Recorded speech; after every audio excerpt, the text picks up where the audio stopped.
Assalamualaikum, Kiai. Bagaimana kabarnya? Waalaikumsalam warahmatullahi wabarakatuh.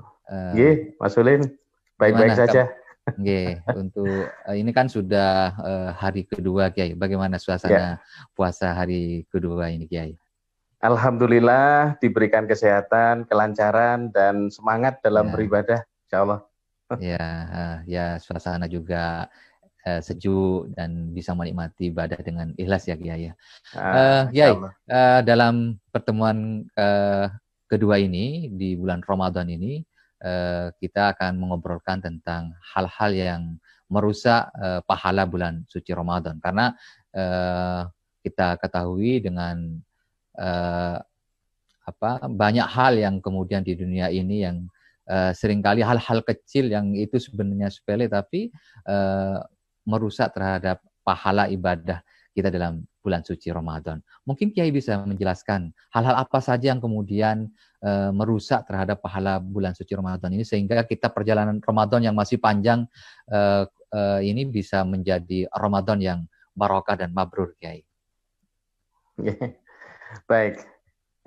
Assalamualaikum warahmatullahi wabarakatuh. Waalaikumsalam warahmatullahi wabarakatuh. Bismillahirrahmanirrahim. Alhamdulillahirabbil alamin. Wassalatu wassalamu ala syarafil anbiya'i wal mursalin. Sayyidina wa maulana wa habibina Muhammad wa ala alihi wa sahbihi ajma'in wa ba'dah. Para pemirsa yang kami banggakan dan juga host Akhina Filah Ustadz Arif Ulin Nuha dan juga teman-teman kru dari LKN Lumajang. Alhamdulillah. Di sore hari ini, di hari kedua ini, kita bisa difasilitasi untuk ngaji bareng. Tiada lain dalam rangka untuk meningkatkan kualitas puasa kita. Karena kalau mungkin kita ini berusia 30 tahun umpamanya, katakanlah 20 tahun kita itu puasa. Kalau mungkin usia kita 40 tahun, bisa jadi 30 tahun kita itu puasa. Tapi kalau puasa kita ini masih saja seperti anak yang 20 tahun yang lalu, apa makna peningkatan puasa ini? Ini sangat Masya penting. Allah, betul, ya, betul. Karena itu, materi ini akan menjadi penting karena akan membangun motivasi kita untuk meningkatkan kualitas puasa itu. Ibarat begini, puasa ini seperti menanam amal ibadah. Orang yang bercocok tanam, nanam padi umpamanya, meskipun tanahnya ini sudah dibersihkan, kemudian rumputnya sudah dibersihkan, bibit cari yang bagus, tapi kalau hamanya dibiarkan, tikusnya diabaikan, belalangnya dibiarkan, kemudian burung-burung yang makan di situ pun juga tidak dihiraukan, saya yakin hasil panen kita tidak akan maksimal. Betul. Kita juga sama, misalnya menanam jagung juga sama. Kalau hanya ditanam kemudian kita biarkan, tidak tahu bahwa itu ada ayam di situ, kemudian dipatok ayam, maka tidak akan tumbuh. Amal kita, ibadah kita, puasa, ini pun sama.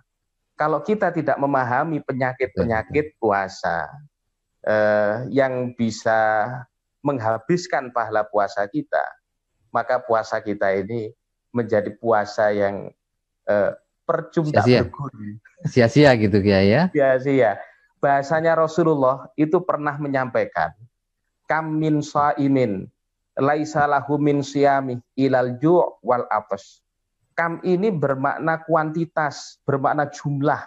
Betapa banyak orang yang berpuasa tapi dia tidak mendapatkan apa-apa dari ibadah puasanya itu kecuali hanya lapar dan dahaga. Ya kasihan ya sudah berpuasa tidak dapat pahala itu. Betul. Karena itu kita akan mencoba mengupgrade kembali kualitas puasa kita. Tidak sekedar hanya menahan lapar dan dahaga, tapi meningkatkan sedikit di atasnya. Nah, inilah puasa yang tidak hanya menahan lapar dan dahaga. Memang betul, rukun puasa itu ada dua. Niat, menahan makan dan minum, dan hal-hal yang batalkan puasa. Sederhana aja. orang yang melakukan semacam itu, maka puasanya itu sah. Sah iya. Tapi apakah dapat pahala? Tunggu dulu, belum mesti. Karena ada ya, yang merusak sahnya puasa, ada yang merusak pahalanya puasa. Jadi ada orang yang berpuasa, puasanya sah, tapi dia tidak dapat pahala. Ada juga orang yang puasanya sah, tapi juga dapat pahala. Nah inilah sekarang berawal dari puasa yang standar hanya menjaga sahnya puasa, kita akan tingkatkan ke level berikutnya menjaga pahalanya puasa. Rasulullah SAW dalam hal ini pernah menyampaikan khamsatu asya'a tuhbitu shaumah ay tubtilu thawabah. Ada 5 hal ini yang akan merusak pahalanya puasa. Betul. Akan menghabiskan pahalanya puasa. Ini penting, ada 5 penyakitnya puasa. Yang pertama al-kadibu. Masya Allah. Bohong. Masya Allah. Bohong itu menyampaikan sesuatu yang tidak sesuai dengan realita kenyataan yang ada. Kalau bohong di zaman-zaman dahulu, mungkin lisan ini alat yang berbohong. Mungkin tangan ini yang menurut. Tapi zaman sekarang, berbohong itu dengan jari, dengan ibu jari kita, dengan mencet, nge-share hal-hal yang hoax, berita-berita yang hoax, itu pun artinya dia sedang melakukan, membantu orang-orang yang berbuat bohong. Masya Allah. Nah, ini orang-orang yang biasa berkata tidak jujur, melakukan kebohongan, ringan memang. Memang tidak terasa apa-apa. Tapi dampaknya bisa menghapus pahala puasa kelak di akhirat.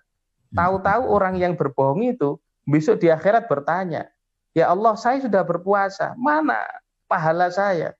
Dia tidak sadar bahwa kebohongan yang dilakukan itu berpotensi menghapus pahalanya puasa.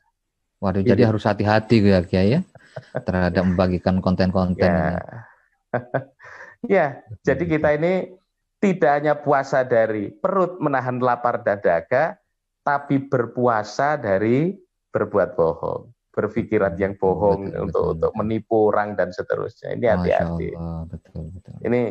Ini sangat penting. Jadi jari-jari kita pada bulan puasa ini pun harus terkontrol betul. Ajak jari-jari kita juga berpuasa. Tidak mudah untuk nge-share hal-hal yang bohong. Konfirmasi, tabayun dulu. Masya Allah. Ini yang pertama. Kemudian yang kedua, wal ghibatu. Ghibah. Waduh, ini kadang menjadi biasa ini Kiai. Ghibah itu kalau di zaman Nabi, sebentar, saya khawatir ngomong ghibah, tidak paham ghibah. Ya. Ghibah itu membicarakan orang lain, aib orang lain, sekiranya orang yang bersangkutan itu dengar, mereka itu tidak ikhlas, tidak ridho. Nah ini, dan berita itu benar. Benar, tapi itu tentang keburukan orang lain, kita expose, maka akan menjadi ghibah. Kalau berita keburukan itu salah, tidak benar, maka itu disebut fitnah. Masya Allah. Jadi artinya, ketika bulan puasa ini, kalau kita membicarakan orang lain, keburukan orang lain, aib orang lain, kalau benar, maka akan jadi hibah, menghapus pahala puasa. Kalau salah, itu menjadi fitnah. Lebih kejam lagi itu dari hibah. Masya Allah.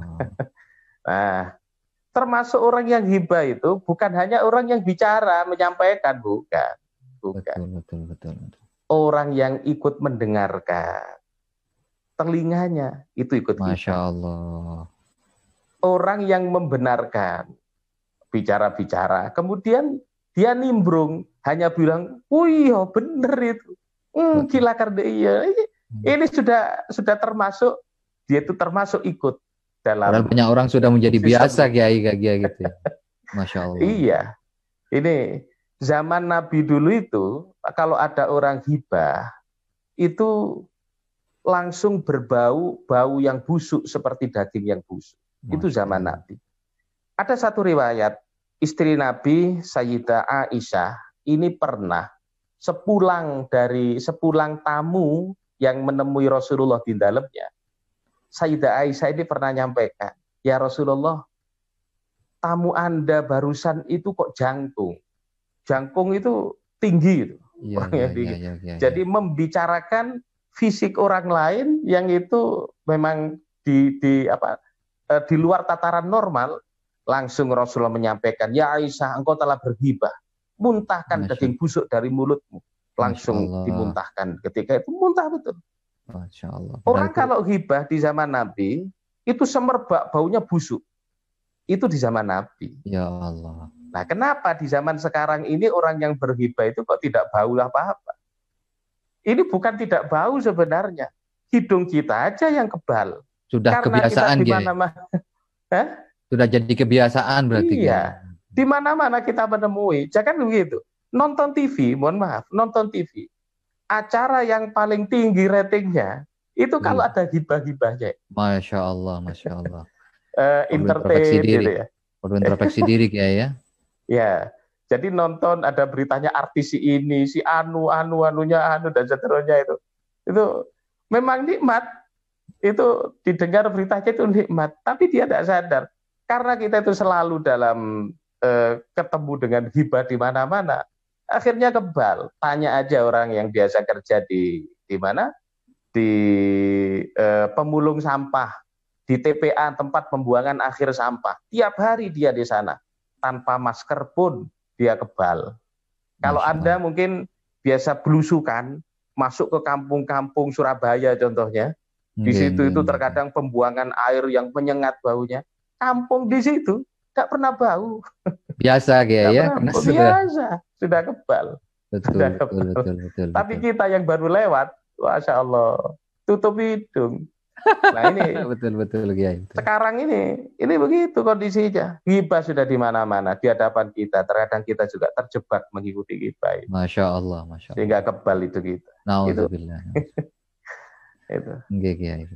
Dilanjut ya, yang ketiga. Lanjut. Yang ketiga, an-namimah. Namimah ini mengadu domba, provokator. Waduh. Ya dalam situasi apapun, kondisi apa di media sosial, termasuk memprovokasi orang untuk membenci pemerintah, contohnya itu mengadu-adu, namimah. Itu bisa merusak pahalanya puasa, mengadu domba.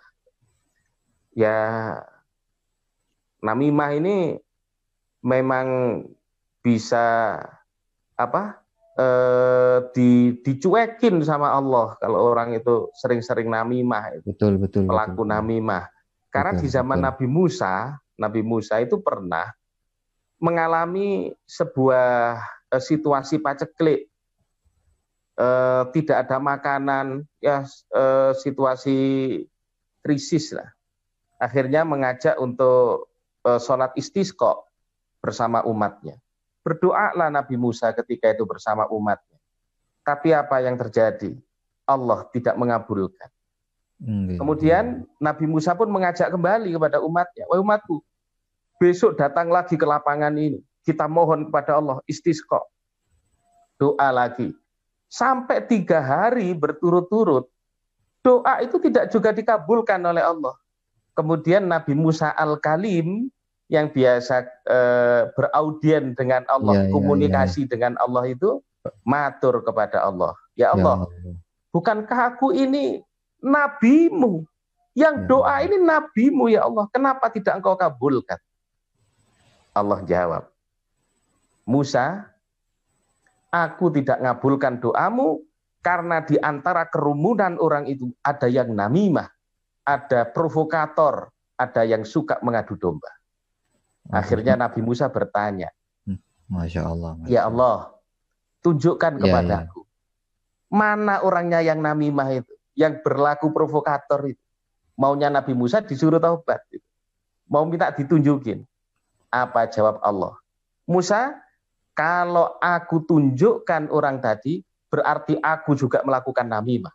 Gitu. Allah pun tidak mau mengadu-adu, mengadu domba antar umat. Allah pun tidak memberitahu. Akhirnya Nabi Musa mengajak taubat kepada seluruh umat.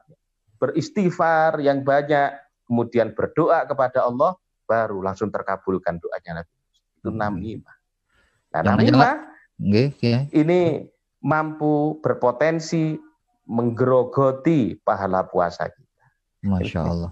Jangan-jangan juga pandemi corona nggak hilang-hilang gara-gara banyak namimah ini Kiai ya? Ya, wallahu a'lam. Tapi saya husnudon billah. Allah. Jadi pandemi corona ini apakah sebagai cobaan, apakah sebagai musibah, tergantung kembali kepada orangnya. Apakah sebagai peringatan keras? Ya, ini tergantung pada amal ibadah kita sendiri-sendiri. Betul. Okay. Monggo Kiai. Ini terus. Yang keempat ini al-yaminul ghumus, sumpah palsu. Diminta bersumpah tapi sumpahnya palsu. Ini mampu menghabiskan pahalanya puasa. Jangankan kalau sumpah itu pakai lafadz qasam, ada wallahi, billahi, tallahi. Hati-hati, kata-kata ini terkadang sering kita gunakan main-main. Wallahi, billahi, semacam itu. Rasulullah ini pernah melarang menggunakan kata qasam hanya sekedar untuk jual beli. Terkadang kita berdagang, ingin laku, wallahi ini batik ini tidak luntur umpamanya. Meskipun benar, ini kualitas nomor wahid ini, meskipun benar. Tapi kalau pakai wallahi, billahi, bersumpah atas nama Allah, ini diharamkan oleh Rasulullah. Kenapa? Karena nama Allah ini tidak boleh dipakai hal-hal yang remeh, harus kita agungkan. Jangan karena jual beli ingin laku, nama Allah kita seret-seret, kita bawa-bawa. Ini yang tidak diinginkan. Nah, termasuk ini sumpah yang benar, tapi untuk dagang itu tidak boleh. Lebih-lebih maksiat ya. Sumpah yang palsu, yang bohong. Itu tahu enggak, Bu? Dan yang terakhir, singkat ini yang nomor 5, an-nadhru bisyahwati. Memandang dengan syahwat. Jadi menjaga pandangan mata, memandang apapun kalau membangkitkan syahwat kita, maka itu mampu grogoti amal puasa kita. Meskipun yang kita pandang itu sesuatu yang halal, istri kita itu halal, tapi ketika dipandang dengan syahwat, ini pun akan menggugurkan pahala puasa. Jangankan orang melihat tiang misalnya, tiang listrik dipandang seakan-akan lelaki yang kekar, kemudian syahwatnya kemudian bangkit dan seterusnya, itu pun tidak mengendalikan nafsu namanya. Nah, ini 5 hal ini. Nah, sekarang ini melihat sesuatu yang dengan membangkitkan syahwat, kita tidak perlu keluar rumah. Terkadang mereka yang masuk ke dalam rumah kita melalui televisi, melalui internet dan seterusnya. Masya Allah. Karena itu tontonan yang kita lihat ini hendaknya juga di screening, memuasakan diri dari pandangan yang membangkitkan syahwat. 5 hal ini yang mampu menghabiskan pahala puasa. Begitu? Masya Allah. Terima kasih Kiai. Pemirsa, perlu saya sampaikan bahwasanya kegiatan ngaji bareng Kiai ini disponsori oleh Gadget Service Center La Persada, melayani berbagai macam servis, mulai dari servis laptop, handphone, printer, serta gadget yang lainnya. Pemirsa bisa langsung datang untuk menikmati jasanya di belakang di sebelah timur Bank BNI Kota Lumajang. Monggo kepada pemirsa yang lagi nonton live streaming ini mengajukan pertanyaan, bisa langsung chat di kolom komentar fanpage LTNNU maupun bisa kirim WA ke program acara ini. Nggih Kiai, bagaimana kemudian untuk mencegah dan dari 5 hal itu? Karena sekarang kayaknya terutama kayak tontonan-tontonan yang berbau syahwat Kiai. Waduh, sekarang gambar-gambar itu apalagi yang pakai handphonenya yang bagus-bagus itu kan. Kadang-kadang datang gambar-gambar yang itu menurut agama itu tidak baik atau dilarang itu. Bagaimana untuk mencegah itu Kiai? Iya. Ini kalau pertama dari pendekatan teknis, saya pikir HP itu ada settingannya, saya pikir. Betul. Mungkin ada settingan yang bisa diminimalisir di screening untuk meminimalisir konten-konten porno yang masuk misalnya. Kemudian insya Allah pemerintah, Kominfo juga sama melakukan hal yang sama, tapi bagaimanapun ketatnya yang dilakukan sensor semacam itu, terkadang yang lewat pun ini juga berseliweran aja. Lebih canggih kita bagaimana? Ya. Kenapa? Lebih canggih ya. ada orang yang memang sengaja untuk membagi. Kalau HP itu kita pegangkan ke anak-anak kita, sebaiknya settingan itu bisa disesuaikan untuk anak-anak sehingga tidak semua konten itu bisa masuk lepas begitu. Kalau untuk kita sendiri misalnya, ini maka yang menjadi screening adalah diri kita sendiri, saya pikir. Ketika kita melihat kok lewat melintas begitu itu. Ya. Iya, Kiai. Itu kan tiba-tiba masuk ke grup, apalagi ke grup itu. Ya itu kan bukan dari ikhtiar kita itu. Betul. Bukan dari ikhtiar kita, itu di luar taklif kita itu. Tapi ketika kita ini kemudian melihat, kemudian kita tonton dalam detik berikutnya, lah ini sudah ikhtiar kita, maka kita ini yang menjadi dosa. Kalau yang pertama melihat itu bukan ikhtiar kita, tapi itu rezeki. tapi ketika sudah melihat berikutnya, ya inilah yang menjadi hisab, menjadi konsekuensi terhadap amal kita. Nah, sebaiknya kita pun juga menghindari membuka konten-konten yang ada link-link dan punya potensi lah ke sana. Kembali pada diri kita sendiri. Oke, terima kasih Kiai. Ini ada pertanyaan Kiai di kolom komentar fanpage LTN Lumajang dari Buya Khomrin Kiai. Pertanyaan adalah apa tanda-tanda zohir diterima dan ditolaknya puasa Kiai? Mungkin bisa dijelaskan. Iya. Jadi secara zohir yang indikator kalau amal ibadah kita itu diterima, betul. Ini kembali kepada ayat fungsinya diperintahkan puasa itu. Betul. A'udzubillahi minasyaitonirrajim. Bismillahirrahmanirrahim. Ya ayyuhalladzina amanu kutiba alaikumusyamu kama kutiba alal ladzina min qablikum la'allakum tattaqun. Jadi, orang yang beriman diperintahkan puasa selama Ramadan itu la'allakum tattaqun. Dengan harapan mudah-mudahan semoga kita menjadi orang-orang yang bertakwa. Jadi indikatornya sebenarnya ada peningkatan. Pertama sapaan Allah itu ya ayyuhalladzina amanu, pangkat mukmin, iman, puasa 1 bulan meningkat menjadi la'allakum tattaqun, menjadi orang yang bertakwa, muttaqin. Nah, indikator orang yang muttaqin itu ada sendiri. Jadi intinya orang yang puasanya sukses bisa dilihat apakah indikator ketakwaannya itu meningkat atau tidak, atau sama saja atau bahkan lebih turun dari tahun-tahun sebelumnya. Jadi puasa ini merupakan sistem meningkatkan derajat keimanan menuju ketakwaan kita. Indikatornya di situ. Orang yang takwa itu ibadahnya tambah rajin, istiqomah. Kalau kita dilatih traweh 32 rakaat lah setiap malam gitu, maka selepas bulan Ramadan ibadah sholat sunnah itu akan terasa ringan. Kalau kita sudah biasa mengekang hawa nafsu kita, selepas bulan Ramadan, nafsu kita pun sangat ringan untuk kita kendalikan. Ini saya kira indikator.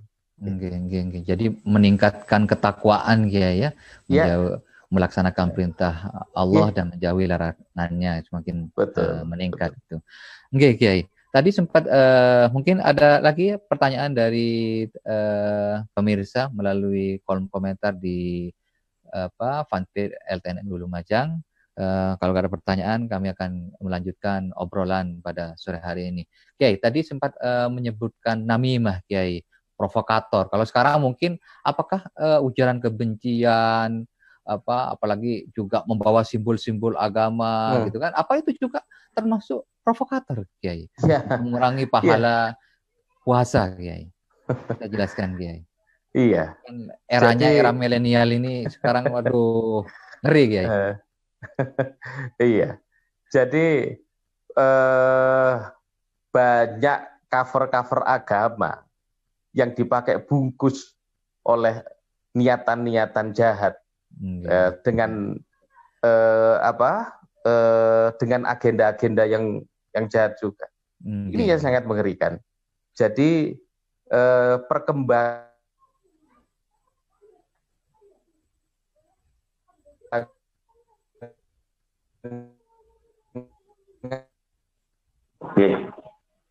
Kalau orang yang dulu melakukan namimah itu mungkin dari lisan, menghasut orang, menemui orang.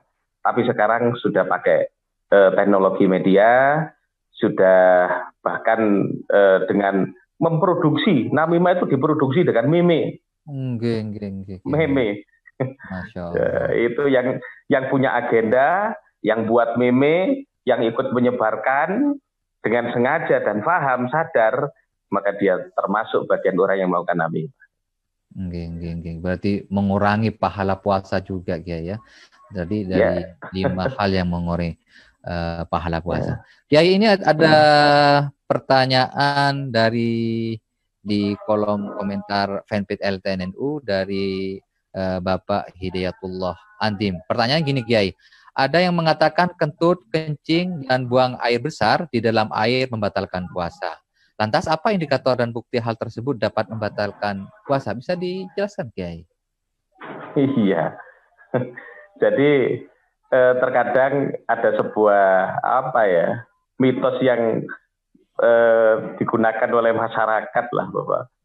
Kentut, kencing, buang air di dalam air, dalam air. Ya, betul. Apakah sebenarnya sederhana, yang membatalkan puasa itu masuknya barang yang di luar tubuh kita masuk melalui lubang. Lubang yang memang betul. Sudah tersedia. Mata itu termasuk lubang. Hidung, mulut, telinga, kemudian dubur dan kubul itu juga berlubang. Betul. Itu kalau kemasukan dari kemasukan air, kemasukan benda yang ada di eksternal tubuh kita, maka itu pun bisa membatalkan puasa. Persoalannya, kalau kentut itu atau buang air besar sambil nyelam, itu berpotensi memang betul memasukkan air ke dalam dubur, kubul, ya maka bisa batal puasanya. Tapi kalau dengan ikhtiari, dengan ikhtiar, dengan kehati-hatian, sehingga kita menjaga untuk tidak kemasukan air, saya pikir ya tidak ada persoalan. Ada persoalan. Sekali lagi, kegiatan ini disponsori oleh Gadget Service Center Lab Persada, melayani berbagai macam servis, mulai dari servis laptop, handphone, printer, serta gadget lainnya. Jadi bagi pemirsa yang ingin menikmati jasa layanan dari Lab Persada ini bisa datang langsung ke kantornya di sebelah timur Bank BNI Kota Lumajang. Monggo pemirsa yang mau mempertanyakan hal seputar puasa Ramadan pada kiai kita yaitu Kuta PJNU Lumajang, bisa langsung komentar di kolom komentar fanpage LTNNU Lumajang mengenai seputar Ramadan atau seputar materi yang kita diskusikan pada sore hari ini tentang hal yang merusak pahala bulan suci Ramadan. Kalau tidak ada, kami lanjutkan obrolan ini. Kiai, ini kalau ghibah Kiai, aduh, ghibah ini sudah seperti disebutkan tadi, sudah menjadi biasa mungkin ya. Kalau ghibah kadang tidak terasa baunya, kalau zaman Nabi dulu baunya bau busuk gitu kan. Ini bagaimana Kiai biar terhindar dari akhlak tercela kalau dalam akhlak mungkin Kiai, sehingga tidak membatalkan puasa terutama di ghibah ini Kiai. Iya, sebaiknya kita meminimalisir bicara tentang orang lain. Jangan membicarakan orang lain. Ya bicara tentang yang ada. Kalau saya berhadapan ketemu meskipun online lah dengan Mas Ulin ini, ya kita bicara saya jenengan ya kita bicarakan. Jangan membicarakan pihak yang ketiga, terutama tentang keburukan, kekurangan, aib. Nah ini akan terjebak pada ghibah. Jadi menjaga konten dari pembicaraan, diskusi kita tentang orang lain. Itu aja sederhana. Ini kita hindari. Jadi bicara saja bersama Allah. Dengan apa? Qiraatul Quran. Perbanyak baca Quran. Bicara dengan Allah. Dengan apa? Zikrullah. Zikir perbanyak. Seperlunya saja bicara dengan manusia. Kalaupun bicara dengan manusia, kontennya cukup apa yang kita bahas kebaikan dan tidak membicarakan pihak-pihak lain. Ini saya pikir lebih selamat kita. Pemirsa mungkin ada yang ditanyakan, monggo, mumpung masih ada waktu. Ini kurang beberapa menit lagi acara akan selesai kok. Pemirsa yang ingin bertanyakan tentang seputar Ramadan, terutama tentang tema kali ini adalah hal yang merusak puasa, bisa ditanyakan di kolom komentar melalui fanpage LTNU Lumajang. Perlu diketahui pemirsa, selagi kegiatan ini disponsori oleh Lapersada yang melayani servis gadget dari segala macam merek. Pemirsa yang akan menikmati layanan jasa Lapersada ini bisa datang langsung kepada kantornya di sebelah timur kantor Bank BNI Lumajang. Ini tadi sudah banyak hal Kiai yang sudah kita bahas tentang 5 hal yang merusak pahala Ramadan. Mungkin ada tip-tip Kiai untuk meningkatkan kualitas Ramadanan kita dalam puasa ini selain 5 hal itu mungkin Kiai. Iya. Jadi begini, Imam Ghazali itu membagi tingkatan orang yang berpuasa ada 3. Ada puasanya orang awam, ada puasanya khusus, ada puasa khususil khusus. Puasanya orang awam itu puasa hanya menahan dari lapar dan dahaga. Jadi tidak makan, tidak minum, puasa biasa. Itu awam. Nah, puasa tingkat yang kedua, ini puasa meninggalkan dan menjaga panca indera kita dari berbuat maksiat. Nah, inilah puasa begini nih yang menjaga pahalanya puasa. Coba kita cermati. Pertama tadi itu yang batalkan pahalanya puasa, ini bohong, ghibah, namimah, ini. Kemudian al-yaminul ghumus, jadi sumpah palsu, an-nadhru bisyahwat. Ini yang dipakai, alat perangkat tubuh kita yang kita pakai itu panca indera. Bohong, lidah. Kemudian namimah, mengadu domba, lidah terkadang. Ghibah, ketemu lidah. Telinga juga ikut. Betul. Jari kita ketika main HP itu juga ikut terkadang. Sumpah palsu. Kemudian sumpah palsu ini juga lidah juga. Kemudian ada lagi an-nadhru bisyahwatin. Ini memandang, ini mata. mata, lidah, tangan, kaki kita, kemudian telinga kita, ini adalah panca indera, perangkat-perangkat organ tubuh yang harus kita puasakan. Kalau kita berhasil memuasakan organ tubuh kita, panca indera kita, berarti kita sudah belajar memasuki etape yang kedua, yaitu puasanya orang-orang khusus. Nah, kalau ini sudah terbiasa, sudah biasa, sudah terlatih, kita tingkatkan puasa khusus, puasanya yang tidak hanya menjaga panca indera, tapi dari lintasan-lintasan hati, khawatir, lintasan hati kita, penyakit-penyakit hati kita. Ini puasa yang yang tidak ada waktu sahur dan buka seperti subuh dan maghrib, tidak begitu. Tapi setiap detik kita memuasakan hati kita untuk tidak takabur, tidak hasud, kemudian tidak hubul jah, hubul mal, hubul riasah, dan lain sebagainya. Ini penyakit-penyakit hati. Kalau kita berhasil begitu, maka kita puasanya khusus. Nah, karena itu, kalau tidak tahu peta begini, puasa yang hanya menahan lapar dan dahaga, rasa-rasa kita sudah cukup dan selesai di situ. Padahal betul, tidak di situ. Masih ada jalan yang panjang yang harus kita lalui, memuasakan panca indera dan memuasakan hati rohani kita. Ini sangat penting. Untuk mencapai tingkat al-muttaqin ya. Betul, karena takwa itu hahuna. Wa asyara fi sodri. Nabi itu mengisarkan kepada dadanya. Jadi yang puasa itu hatinya, karena takwa ada di hati. Kiai, ini sudah di ujung akhir acara karena waktunya sudah mau habis.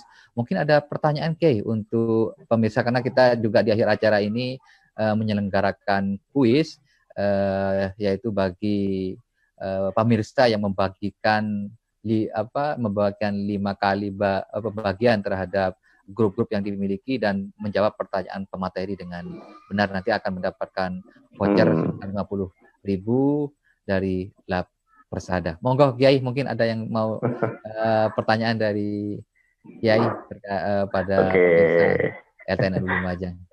Baik, sederhana aja, sesuai dengan apa yang telah kami sampaikan, bahwa hal-hal yang membatalkan pahalanya puasa salah satunya adalah al-ghibah. Nah, kira-kira apa makna ghibah itu? Ringan kan? Tapi ini cukup untuk memberikan motivasi dan mengingatkan untuk para pemirsa. Ghibah, apa ghibah itu? Tadi sudah disebutkan panjang lebar, dijelaskan panjang lebar oleh Kiai tentang apa ghibah, dan itu sering sudah menjadi kebiasaan mungkin karena kita tidak bau ketika melihat mendengar orang yang ghibah. Nanti jawabannya bisa langsung dijawab di kolom komentar di Avanpid LTNU Lumajang bagi pemirsa yang bisa menjawab terhadap pertanyaan dari Kiai Muhammad Mansur tadi. Mungkin ini karena sudah akhir, ini kurang 1 menit Kiai, ada statement terakhir dari Kiai, bagaimana meningkatkan ketakwaan menjadi manusia yang muttaqin, sebagaimana tadi firman Allah la'allakum tattaqun Kiai. Dasar diwajibkan puasa ini Kiai. Closing terakhir Kiai. Ya, baik. Para pemirsa, saudara-saudaraku yang seiman dan sekeyakinan, yang seagama dan seakidah, bahwa puasa di dalam setiap tahun ini sesungguhnya untuk menservis ibadah kita. Dan orang yang sudah diservis pada bulan puasa ini, tentunya di luar bulan puasa, perjalanan kehidupan kita akan jauh lebih baik dalam ukuran dan koridor ibadah ubudiyah. Karena itu, meningkatkan kualitas puasa kita menjadi sangat penting sebagai langkah awal, tahap demi tahap, untuk meningkatkan kualitas ketakwaan kita. Belajar, dan sama-sama belajar, saling belajar, berasal dari orang-orang yang bermodalkan iman. Kita belajar berpuasa model orang awam, kita tingkatkan untuk belajar puasanya orang-orang yang khusus mempuasakan panca indera kita. Mampu sedemikian, maka tingkatkan lagi memuasakan ruhani hati kita. Mudah-mudahan kita semuanya dijadikan oleh Allah keberkahan dalam bulan Ramadan ini menjadi orang-orang yang muttaqi. Amin, amin, amin, amin. Demikian, Pak Sulin. Oke, terima kasih Kiai, karena ini waktunya sudah habis.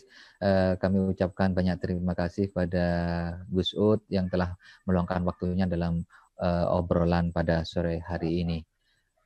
Selamat berbuka puasa, Gus Ud. Walaupun masih kurang setengah jam, kami akhiri. Allahumma fiqh ila muqtadi. Wassalamualaikum warahmatullahi wabarakatuh. Waalaikumsalam warahmatullahi wabarakatuh.